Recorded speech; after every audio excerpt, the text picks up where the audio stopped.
We are here today to announce that the Justice Department has secured felony guilty pleas from the world's largest cryptocurrency exchange, Binance. Actually, it's Binance. Binance. Binance. Largest virtual. Binance. Binance. And let me be clear. It's Binance. Binance. Binance. Council has discussed crypto regulations and legislations at length, and we have come to the conclusion that instead of regulating, we are going to ape a fat bag each into laptop and pump it to over $1,300,000,000,000,000,000,000,000 market cap. Let's fucking go, crackheads.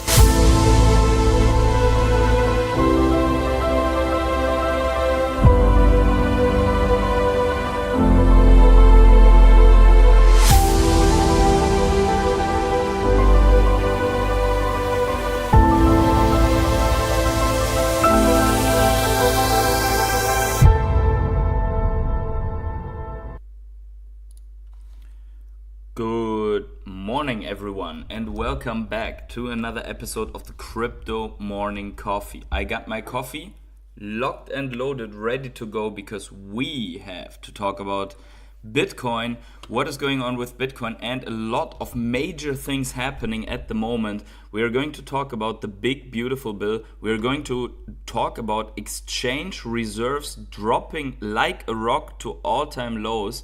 We are going to talk about sentiment and where retail is right now. Are they under a rock, or are they coming in right now into the market? We are going to talk about the grayscale large cap ETF approval and what that means for the industry. And we are going to talk, of course, about altcoin season and Ethereum. So make sure to stay all the way through. And then we are going to talk about, of course, the altcoins in the spotlight, the favorite altcoins of yours. So make sure to stay tuned all the way through this live stream.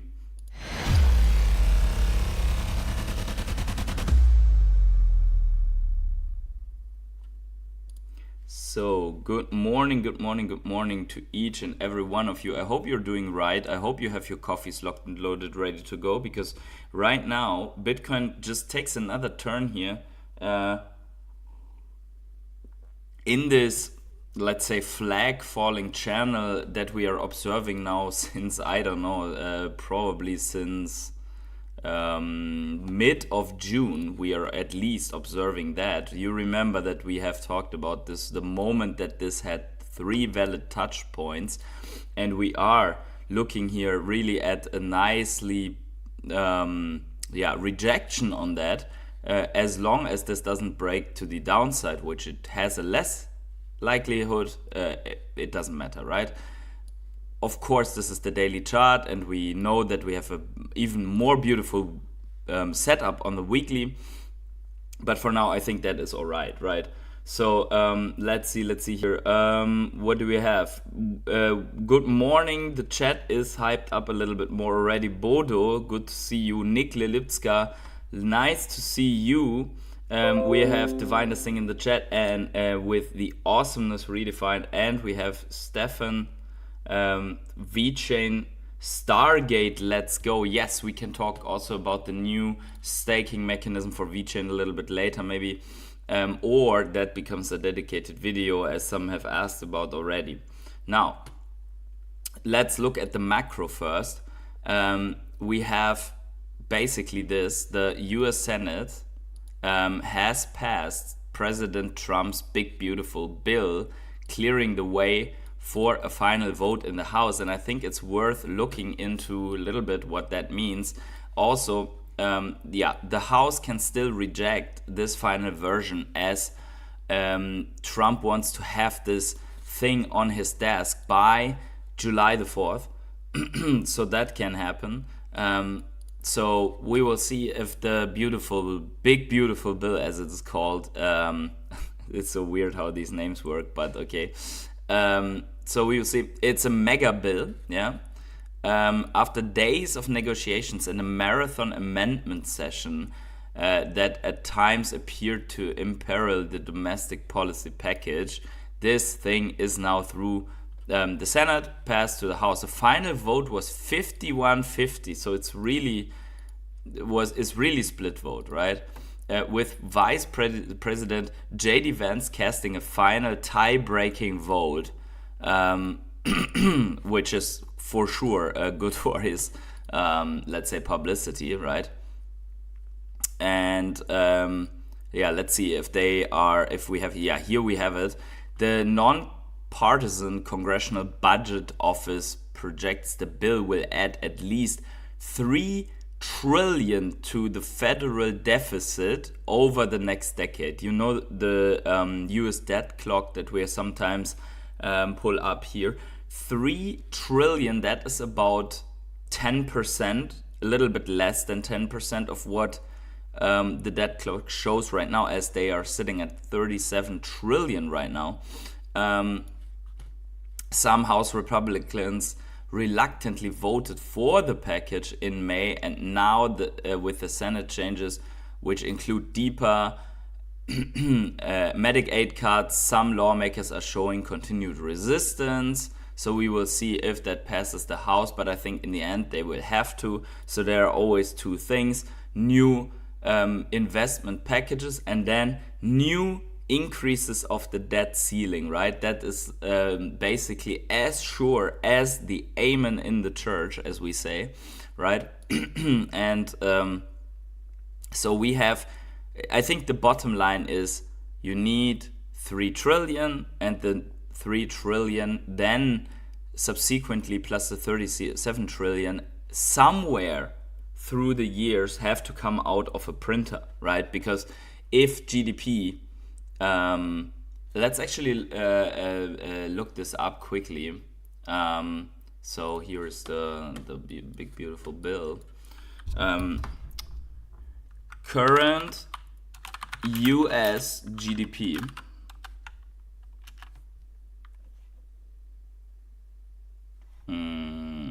So let's see what the official statistics and so on have for the GDP. What's the number here? That can't be right. 144 what? Let's see. I just want the in billion. Oh, that was the okay. In billion. Okay. There we have it. I think that's better. Yeah, the comparison. So that's, yeah, okay, so that seems to be the expected GDP of 30 trillion. Is that right? So that means that the US is 100 and something percent indebted, adding now 3 trillion on top of that, which would bring the entire debt to 40 trillion, which means that that it's 10 trillion more than they're actually making. So some part here has to come out of the money printer, right? And we can see the dimensions, because if you look at Germany, which is currently the third largest economy, then you can see that we are here at 4.6 trillion, 4.7 trillion. So that new big beautiful bill then is almost as large as the entire German GDP. Okay, it is as large as France's GDP. So just to put the dimensions here a little bit into perspective.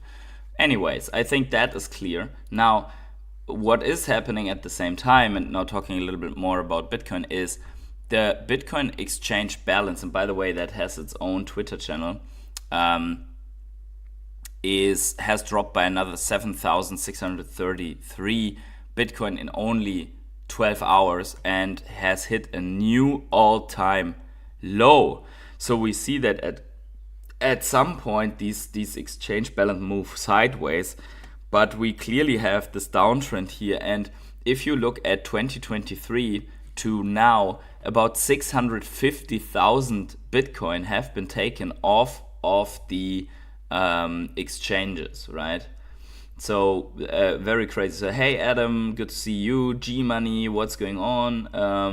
Biggest, most beautiful, yeah, exactly. GM Boys president. So this is the the big beautiful exchange level, exchange balance level. So technically there are 2 million more Bitcoin to take off of exchanges, but of course we know that every time there is less, price is negotiated to the upside, as with everything where scarcity basically increases by long-term hodl or other factors. Price gets renegotiated to the upside after a certain time. So that also means I think it will not take too long until the exchange rate here drops, or the exchange balance drops below 2 million. I'm going to cautiously follow the side to see where this is heading. I think that is important. Why is it dropping? Because institutions are loading up like never before. Look at that. This is the new whale wallet. So wallets with, I think that's wallets with more than 1,000 Bitcoin in it. You see this massive spike. So you could, and this is something to maybe take a moment and really think about what that means, because we see here we had, like, look at this bull market, how much was loaded up and until the peak, and then we had a drop of distribution, right?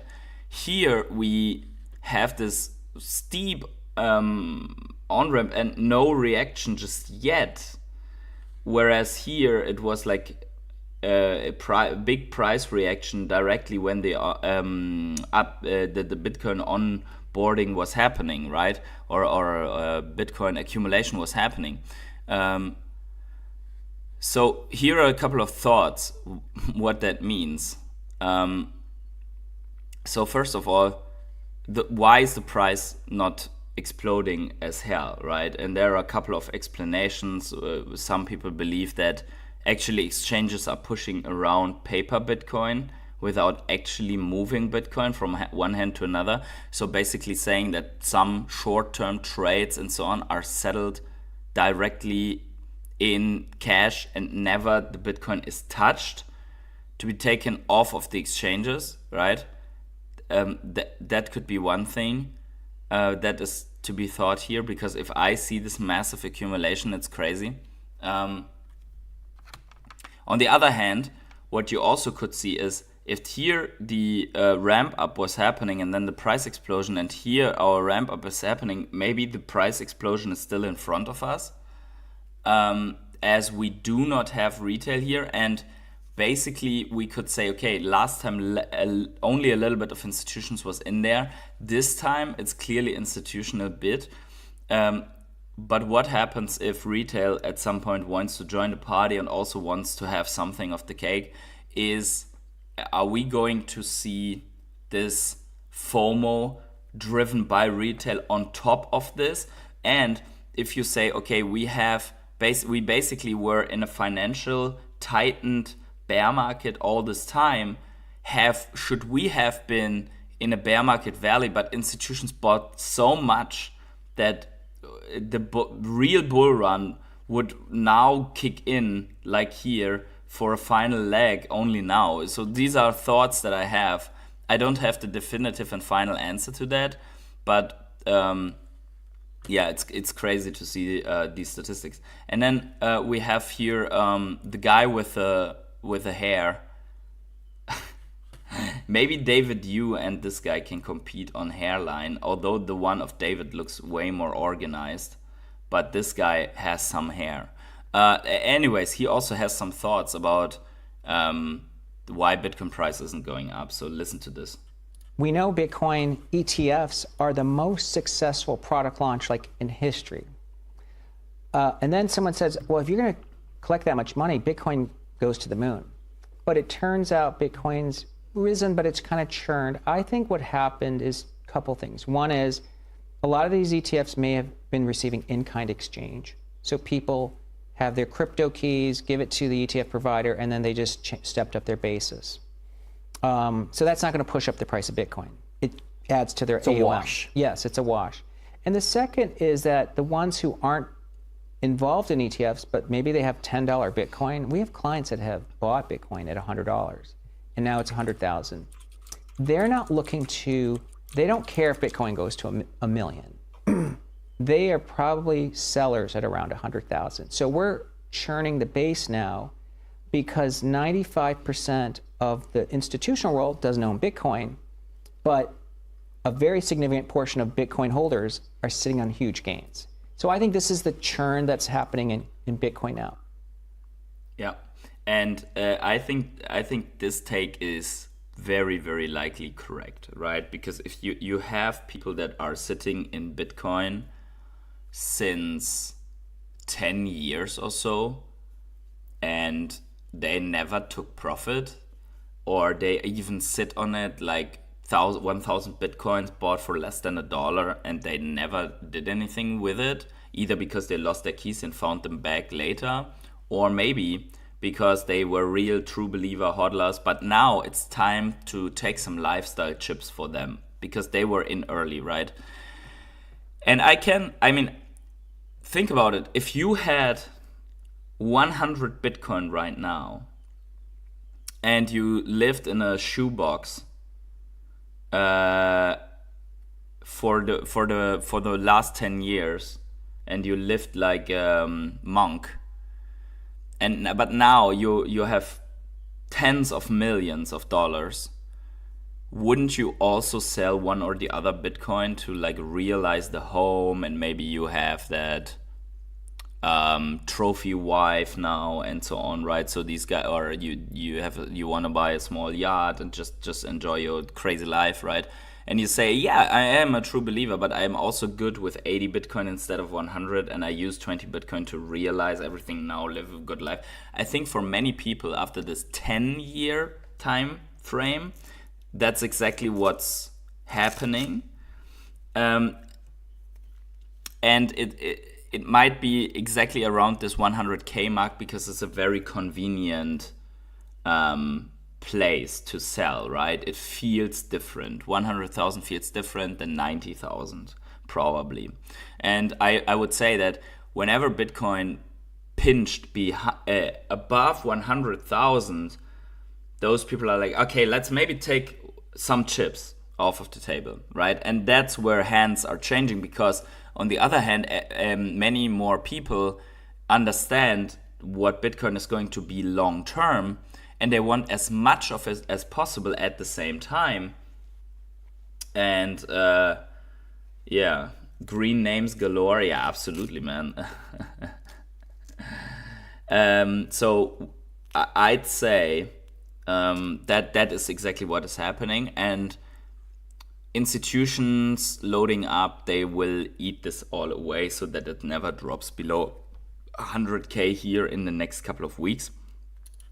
Going back to Bitcoin, I mean, we can basically, that would explain this pattern and even everything that we saw so far on the monthly chart, right? Because we have in a massive swing pinched above this 100K mark here, touched it, came back up, and then the selling started, right? Here the selling started off, but we do see accumulation is happening. So the selling is starting from whoever is long-term hodler, taking off these chips, and it's all being bought up, right? So I think here is really this renegotiation happening, and when it stopped, when all these long-term guys are good and they're saying, okay, I have what I want now, then it's only institutional demand and no selling anymore. So if the sell pressure goes away, which it is already fading in my opinion, as we see here, plus the M2 comes in hard, I think we will see this final push to the upside to 150 or 135,000 to 200,000 somewhere. And maybe it takes 1 or 2 months, especially in summer, man. Everyone wants to do summer holidays, buy their yacht, buy their house at the beach, I don't know, whatever they do. But then it's back to business, right? So I think that's going to happen. I'm not going to bore you with the indicators. You've seen it many times, right? Indicators are in line with that. Indicators are in line with that. Inverse head and shoulders, breakout, retest. Continuation, as always, right? So let's check out sentiment here. And that is something that I've brought up many times over the last years. I say we need to see where retail is. And we did see that in November 24, we had one push of retail and that was actually when Bitcoin first hit 100K or close to 100K, pumped massively. And altcoins also were moving. So you will remember that close to Christmas, your portfolio were at cycle highs. And then it got sold off. And so is attention. Attention was fading. And I think, so also attention-wise, this cycle is different. So blue is Bitcoin. It's Google search terms for Bitcoin. Orange is Ethereum, representative for altcoins, and then yellow is NFTs. And I want to show you something, and this is very interesting here. It is somehow, it's not looking the same at all, but it's repeating nonetheless. Look at this. So Bitcoin goes up to a 30 here and pushes high, right? 86, so we are not on that, but let's just say we are somewhere here. At that time, that was the first time in the last cycle that also Ethereum went to 15. And then a couple months later, NFTs had the first push. And you see this here, yellow line, they had the first push at 6 and then faded all the way back to almost nothing, right? So was altcoins. Like altcoins had a push, faded back to almost nothing. Here we see it, right? So basically when altcoin fades, NFT gets a push.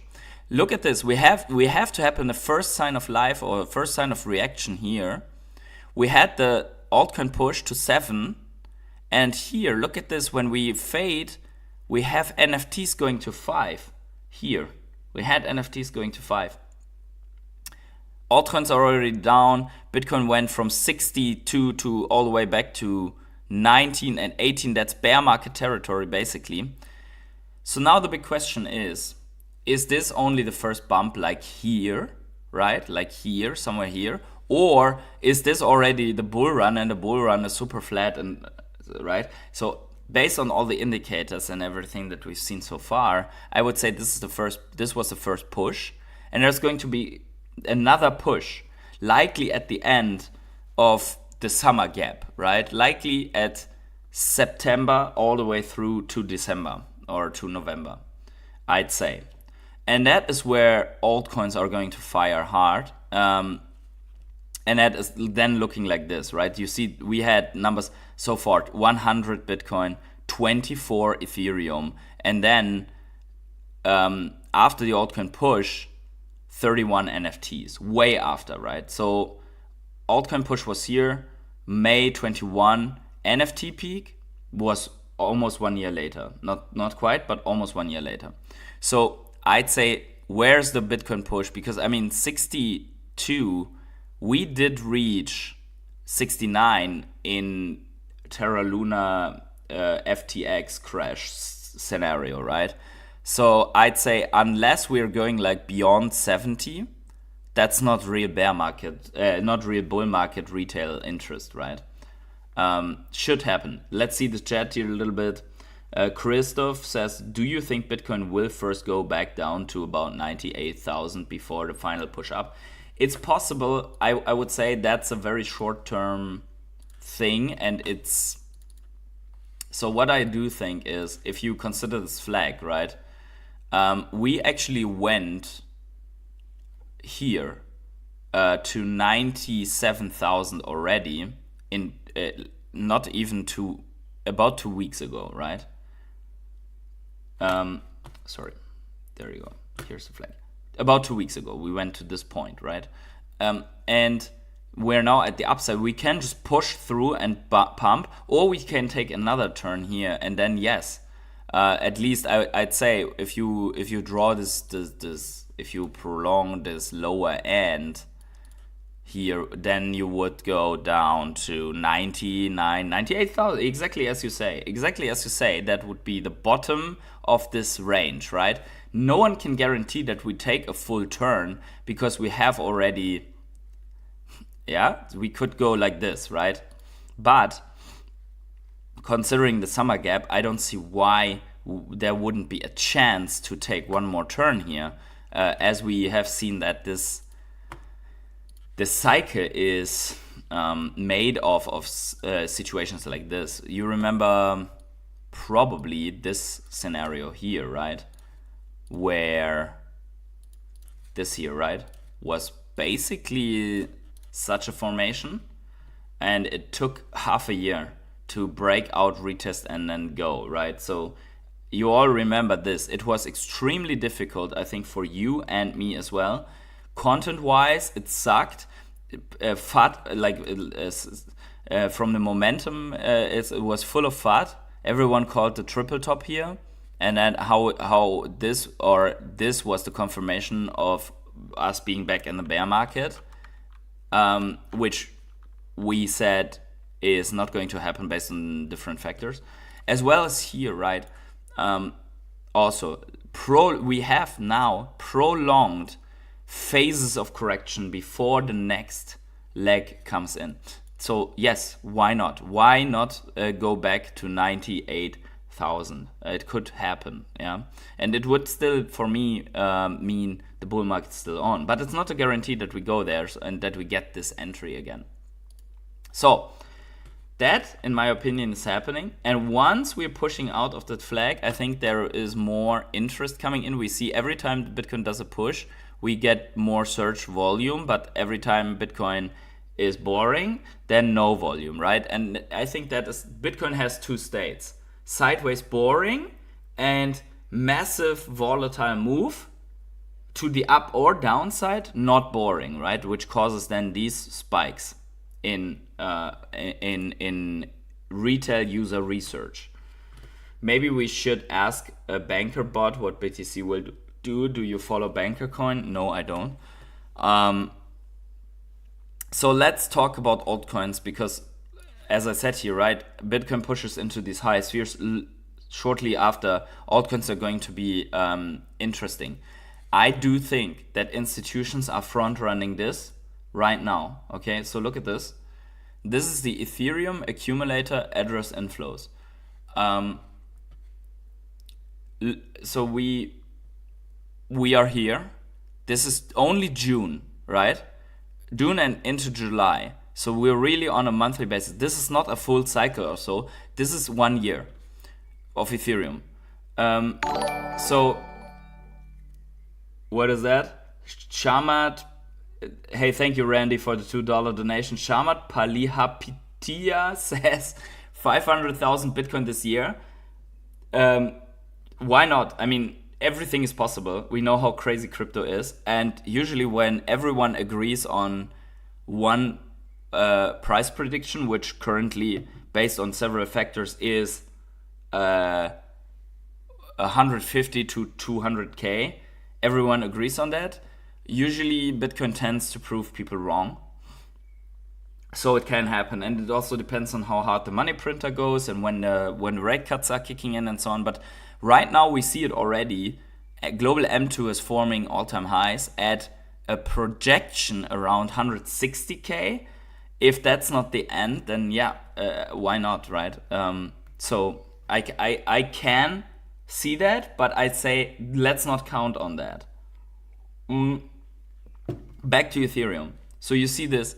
So last altcoin season, Ethereum was front running, or basically leading the altcoin charge, right? So whatever altcoin you're looking at, MK, Devi, Omi, whatever, right? Ethereum went nuts, and then the rest followed, right? And I think this time also, especially because Ethereum has been flooded so hard, but institutions are still building on it, it will be the same. I do think that Ethereum is going to repeat to lead the charge, especially as the narrative has already changed a little bit around Ethereum. But look at this. This is the largest ETH accumulation in history. And yet, no one seems to be paying attention. Institutions are front-running this. We did see World Liberty Finance of Trump stacking massive Ethereum. They are going to be in before retail, and then retail comes in because they did not buy now. Then they are going to buy out of these hands. Why does World Liberty Finance stack Ethereum? Because they want to sell it to retail, right? And that's all that is. But we can see it now. But most of them are not lurking on Twitter every day waiting for this. So yeah, here it is. I think it's only a matter of time. This stacking, I mean, you see it here, right? Some small... This is going to lead into a massive pump, in my opinion. Delayed. Okay, now the biggest thing for altcoins, I did save it for now, is this. The SEC has approved, and by the way, it's crazy because if you go, I don't know where it is, but if you go a couple of months back, and maybe some of you remember, I said that there are rumors that on the 2nd of July, the altcoin ETFs would be approved. And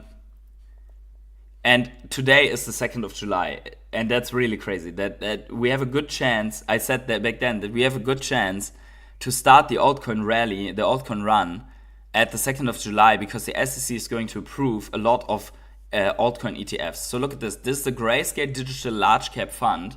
And basically it means that the SEC has approved basically all altcoin ETFs, right? So because they allow, you remember, they did allow Grayscale to convert the Bitcoin Trust into a Bitcoin ETF, then the Ethereum Trust into Ethereum ETF, and so on, right? Ernie says, since Randy gave $2, I had to give $5. Thank you very much. I appreciate both of your donations. So this includes a conversion of a Bitcoin, Ethereum, XRP, Solana, and Cardano ETF. So that's basically top 5 crypto ETF from I don't know when. You see it's mainly driven by Bitcoin as well, but whoever buys these ETFs, they automatically buy Ethereum, XRP, Solana, Cardano. It's exactly what we said. It's going to drive altcoin season because all of the asset manager want a piece of the pie and shares, transactional shares of the altcoin run. So they have to get into position right now as the whales are getting into position for Ethereum. So it happened now, and probably we are going to see a lot of the asset managers file top 5, top 10, whatever crypto ETFs. That means whoever manages to get into the top 10 gets automatic allocation, just as Bitcoin now gets automatic allocation by S&P 500 ETFs, because MicroStrategy or strategy is now in it, and hence everyone has to automatically buy in these ETFs also a little bit of strategy, which allows strategy to buy more Bitcoin. So it's taking a life of its own, right? Let's see, chat is going nuts. Ryan says BTC, ETH, XRP, XRPL, ETH Real, Link, AVAX, GRT, Ondo, Sol, Sui. Say, yo, I'm hodling. This will be like the birth of the stock market, but on steroids, exactly. Tom Lee spending 250 million on ETH. We're about to moonshot. I 100% agree. And I think this is exactly the point. When everyone is like, Ethereum is so bad, Ethereum this and that, it's actually a good time to buy, I think. Because it's all institutions, everyone, including BlackRock, they're building on Ethereum. And retail is flooding Ethereum. Yeah. Okay. I love this stuff. Time to stay melting up. Yeah. Hodl Ada, Knight, DeLorean, many more. You mean like Vivi DeLorean or what? But I agree with you. Yes. I have some probably 600 Vivi collectibles or so that I'm hodling. Yeah, we will see. Like this is but okay. So this is happening for for alts. Now this is not going to drive a lot on its own. Like Grayscale is never the best, but it's basically opening the door for all the asset managers to create really cool mixed crypto products for the lazy investors to participate in that with high Bitcoin exposure, but also some upside in the altcoin sphere, right? DeLorean is a coin on Sui, but DeLorean is also a collectible on Vivi. So yeah, but okay, got you. They're coming out with a new crypto car in 2027. That's crazy. That is absolutely crazy. First, you remember last altcoin season, they came out with their smartphones. And even in the bear market, they came out with smartphones where you get, like Solana phone, you got Bonk airdrop or Bonk on it. So this altcoin season, they are going to build other assets like cars, which means for me that next cycle will be even crazier when they are going to build their own rockets and enterprises with real products. That's interesting, right? Interesting development. Maybe it's even replacing parts of the economy by that. It's basically crowdfunded. Hey, here's your token, and then buy our products because you are already an enthusiast, and then you get airdrop and whatever. It's an interesting economy, right? Okay, the key element here is, even though all of this happens, we cannot count on altcoin season starting today, because there is still a good chance that most of the institutions are just going to pile on Bitcoin, and Bitcoin just eats up the share to the upside. We will see though, or observe in the next weeks, how these mixed crypto products are coming out, and then maybe by pumping those coins that are in it, maybe that is going to give us the phase where these large caps are starting to outperform Bitcoin, right? I mean, we've already seen it with Ethereum, that Ethereum has started some outperformance to Bitcoin in the short term. So it is possible, right? Also, keep in mind that we have the Nasdaq and the S&P 500 breaking out to all-time highs right now. This might be the retest here in the making. We covered the breakout here. Now we're covering the retest. Probably we are going to see a continuation here. That all in all says momentum is positive here overall. Today we have a market, green altcoin market. We have heard from the chat already that Pengu is breaking out right now. We can check that out quickly on TradingView. Although, yes, we see it here clearly, that we are breaking out from this level that we have here. We at least try, but you also remember, breakout tries to the upside above this level for Pengu. Yeah.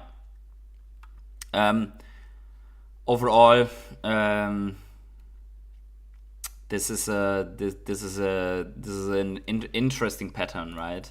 If you see this and this breakout getting confirmation by a nice retest, this might be it, right, for Pengu. This might be already heading higher and closing in on a nice level to really launch the into an altcoin season or so, right?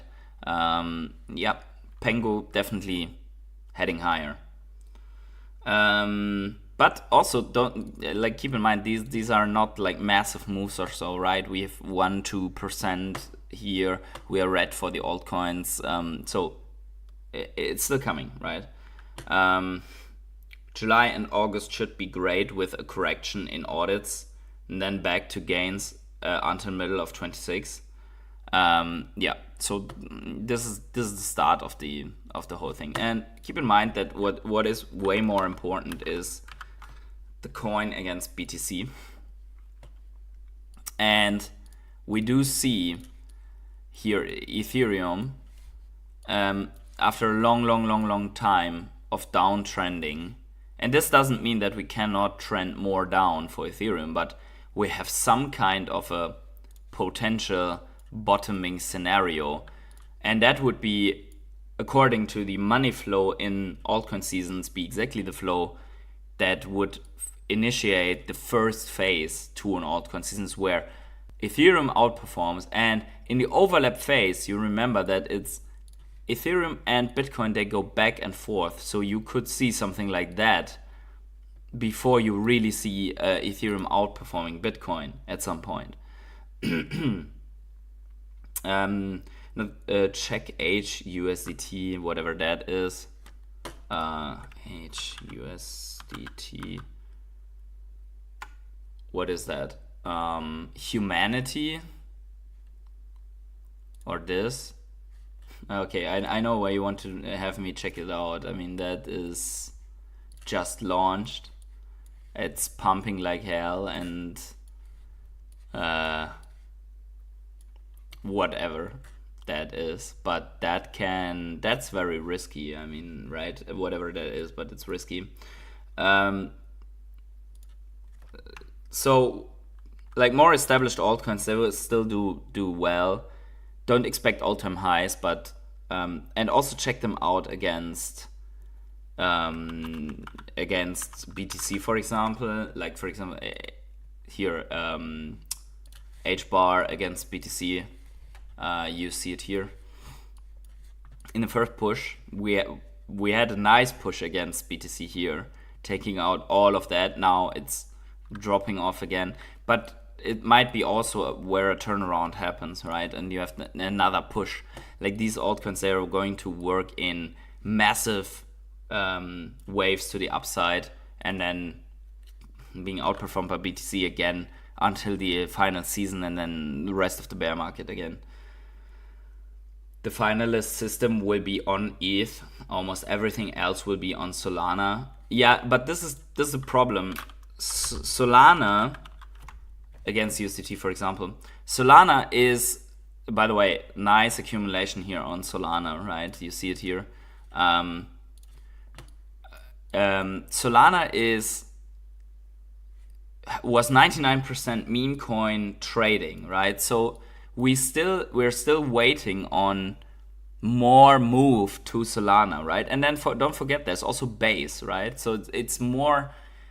There's Sui, there's Solana, there's Base, there's Ethereum, right? So where are people building on? That's the big question, right? Where are institutions building on? What are they betting on? And I think Solana is absolutely legitimate.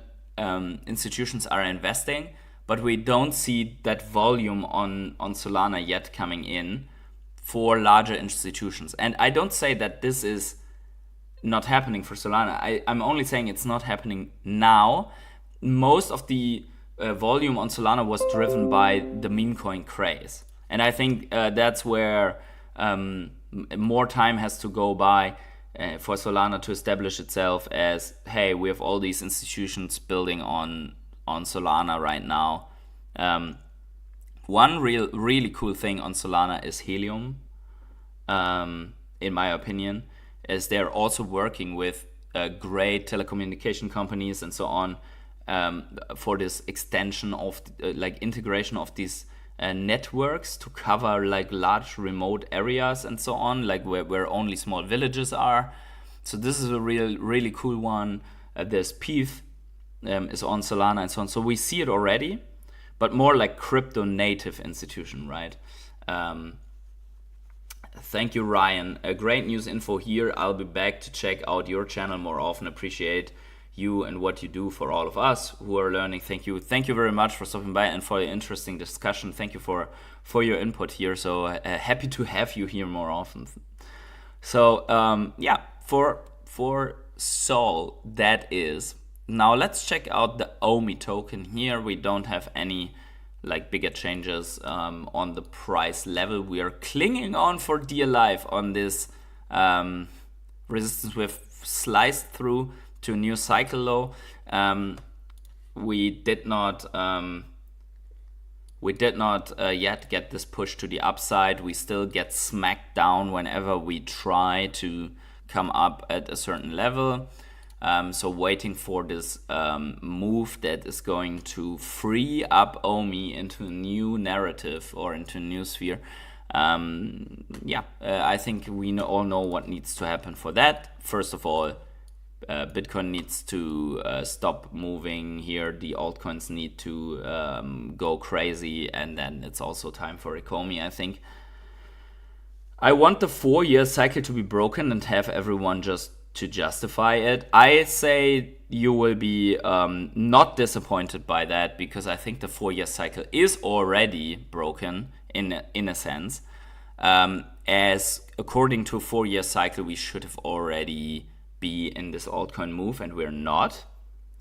Omi is so dead. Yeah, I would say looks like it, but let's see. Let's not call it dead before it's dead. Okay, so because maybe it's not dead, and if it's not dead, then we get high returns out of that one. But it's like Ethereum 2 months ago, no one wanted to know, or 3 or 4 months ago, no one wanted to know about Ethereum. Ethereum dead, Solana and Sui taken over, right? And now what is happening? But the narrative, yes, there's only 2 ways. Either the 4-year cycle is true, or the global liquidity cycle is true. The M2 cycle is true. We see a very, very high correlation and arguments for the M2 cycle being true. But if the M2 cycle is true, 4-year can't be true, because the M2 cycle tended to move in these 4-year waves, but sometimes it's just not. Sometimes the M2 cycle takes longer. And then the big question is, does our crypto cycle take longer? And I think the answer to that is yes. So 4-year is not true, but M2 is true. I think that is more accurate. Is it a good time to buy MK? I'd say yes. I honestly, I'd say yes. Because where is the M2? Sorry, this one. Wait, where's my? This is the chart, right? Yeah. So if you just say this is a potentially, by the way, here are the predictions still from January. If you're considering that this is an accumulation range, we are definitely in the lowest end of the accumulation already, which is happening between 0.008 and 0.004. Can we go lower than this? Sure. So maybe it's still something for DCAing, but I'd say this is a really nice accumulation zone, which hopefully then will be pushed up quite hard. So I'd say the answer to this is yes. Ernie says, Omi is doing great things at a company. Stacker finished and active. Great IP. Create app that works well. And CEO David Yu says, one of the biggest announcements in company history coming in the next few days. Wow. That sounds really promising. And I would say companies like Vivi, Ecomy have the potential to always turn this narrative around. You can pump money into influencer marketing at any given time, right? So the moment that you see, okay, altcoin season's really on, you just pull these levers, right? And that's definitely possible. You can just pull these levers and you turn everything around, everything marketing wise and so on, turned around. They tried something like this with Wendy O when Blackpink went out, but more probably potentially to boost the Blackpink sales, which didn't quite take effect. But if you go back and sponsor the larger YouTubers on that, and you get Omi as a centerpiece into this crypto narrative, I think no one really cares what has happened before then, right? And then you at the same time you launch some nice burn action. They can even take from their own funds and burn something just to inflate the burn transactions. So there are so many things that they can do. Right now we are so if you believe in Omi, then we're sitting at cycle lows right now, and that would say 1 million Omi for $188, right? Which is interesting compared to where we were before, right? Where 1 million Omi cost like $800 or so. Omi Vivi keep on making it through many years of FUD. Settled lawsuit. Many said would kill them. It didn't. From here, 200, 300, 500x possible. 65x to old all-time high. Hey Troy, what's going on? We're just having the DJ Moonboy talk here. Okay, so yeah, that's very true.